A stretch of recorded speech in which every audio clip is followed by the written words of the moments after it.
মন্ত্রীরা শেখ হাসিনা এই ফেরাউন মার্কার লেডিরে কিছু পাম্পট্টি দিয়ে ওর মাথাটা আরো প্রজ্বলিত করেছিল। তার ভিতরে সাবেক পররাষ্ট্রমন্ত্রী একজন, নাম কি? হাসান মাহমুদ। এখন বোধহয় সম্ভবত লন্ডনে, ওখানে বসে এখন উস্কানি দিতেই আছে।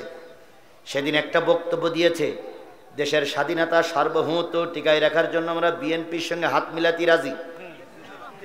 দেখেছেন না আপনারা? দেখেছেন না? বিএনপির ভাইদেরকে বলে স্পষ্ট ভাষায় এর জবাব দিতে হবে আপনাদের। আপনারা ডাইরেক্ট বলেন যে হাসান মাহমুদের এই বক্তৃতার সঙ্গে আমরা একমত নই। হাসান মাহমুদ আপনার নাম বলে, জামাত ইসলামের নাম বলে না কেন? ডাইরেক্ট আপনি প্রতিবাদ করুন। হাসান মাহমুদ এই ধরনের কথা বললে জিপ টেনে ছিঁড়ি ফেলবো। তার মানে এগুলো উস্কানি দিয়ে বিএনপিকে হাতে টানার একটা পরিকল্পনা। কথা বলেন ঠিক না বেঠিক? ওরা চাচ্ছে বিএনপি আর আওয়ামী লীগ এক হয়ে জামাতের আবার শায়েস্তা করবে। সে সময় আর বাংলাদেশের মানুষ তোমাদের দেবে না। বিএনপি আর তোমাদের ওই পাতানো ফাঁদে আর পা দেবে না। যদি বিএনপি এবারও পাতানো ফাঁদে পা দেয় তাহলে বুঝতে হবে বিএনপিরও কপাল পড়বে।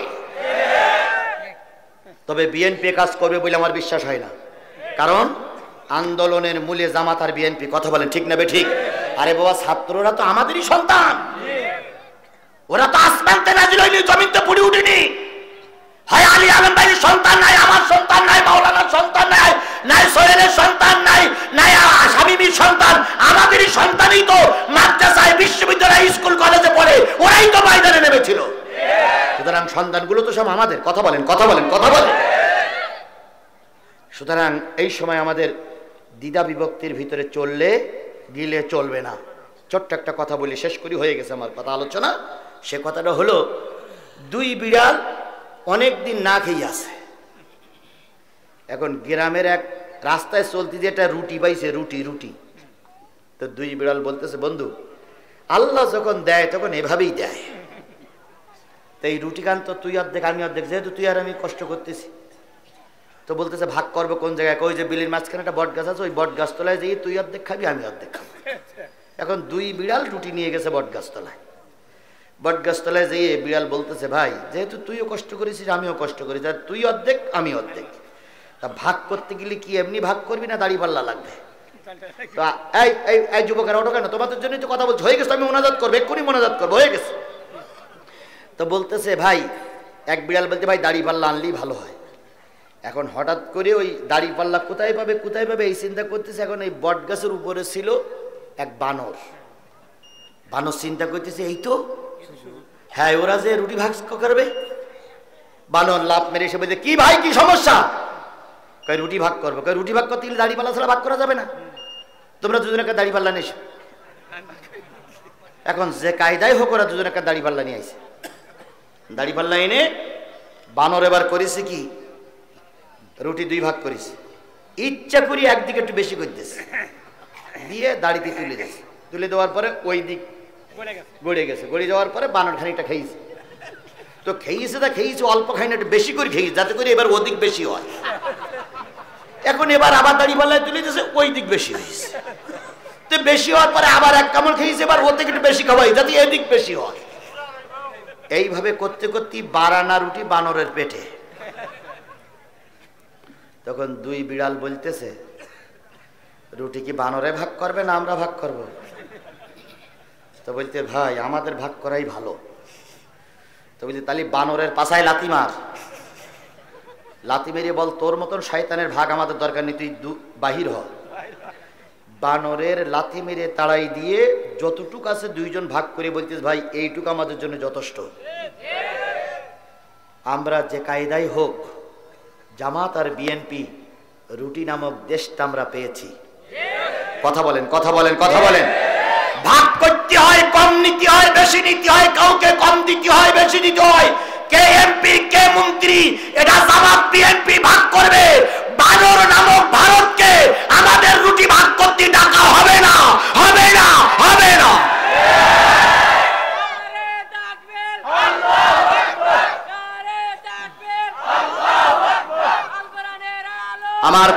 আমার কথা কি আপনারা বুঝেছেন? যতবার এই বানর নামক ভারত আমাদের দেশে রুটি ভাগ করতে এসেছে, ততবারই ওরা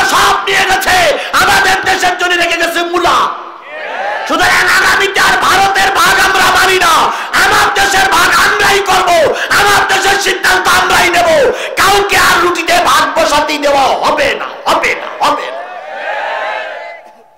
কথা ক্লিয়ার? কথা ক্লিয়ার? পাহাড়ের গায়ে বাড়ি মারে, পাহাড় কি করে? লাফায়। এবার মুসা আলাইহিস সালাম কাপড় পরল, পাহাড় বলতেছে আল্লাহ কাপড় চুরি করতে বললে কেন, আর মার খাওয়াইলে কেন, এ বিচার তোমার করা লাগবে। আল্লাহ বলতেছে পাহাড় শোন, বিচারটা কিয়ামতের দিন হবে। পাহাড় বলতে তাহলে মার কিয়ামতের দিন খাওয়াইলে না কেন? এখন যখন মারি খাওয়াই চাও, এখনই বিচার করা লাগবে। আল্লাহ রাব্বুল আলামিন চলে আসলেন একেবারে পৃথিবীতে, মুসার পাহাড়ের নিয়ে বসেছে। এখনই আল্লাহ সূক্ষ্ম বিচার করবেন, রায়ও দেবেন। রায় দিতে গেলে আর মাত্র ঘড়ি ধরে 2 মিনিট লাগবে, কারণ রায় এখন লেখা হচ্ছে, এক্ষুনি পড়ি শোনানো হবে। 2 মিনিট কি দেবেন? রায়টা দিয়ে দেই, 2 মিনিট দেবেন? এ রায় কি আজিজুল ইসলামের রায়? কার রায়? আল্লাহর রায়। আল্লাহর রায়টা কি হয় এখনই আমি প্রকাশ করে দিচ্ছি। তার আগে আল্লাহ রাব্বুল আলামিন বললেন, ইয়া আইয়ুহাল্লাযীনা আমানুত্তাকুল্লাহ ওয়া কুলু কওলান সাদীদা।